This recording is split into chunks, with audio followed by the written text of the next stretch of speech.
Kabanata 53. Kumalat ang balita tungkol sa mga ilaw na nakita sa libingan.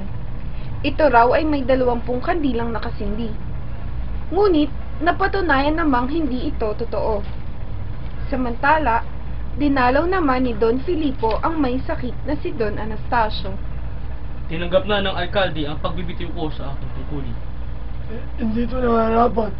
Ito pa ang panahon.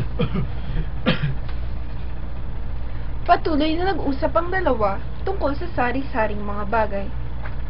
Ang bayan natin ngayon ay hindi na tulad ng dati.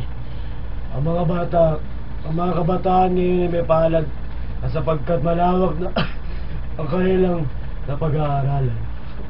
May gamot ka na ba para sa iyong sakit?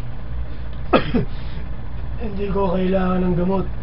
Sa halip ang kaiwanan ang nangangailangan.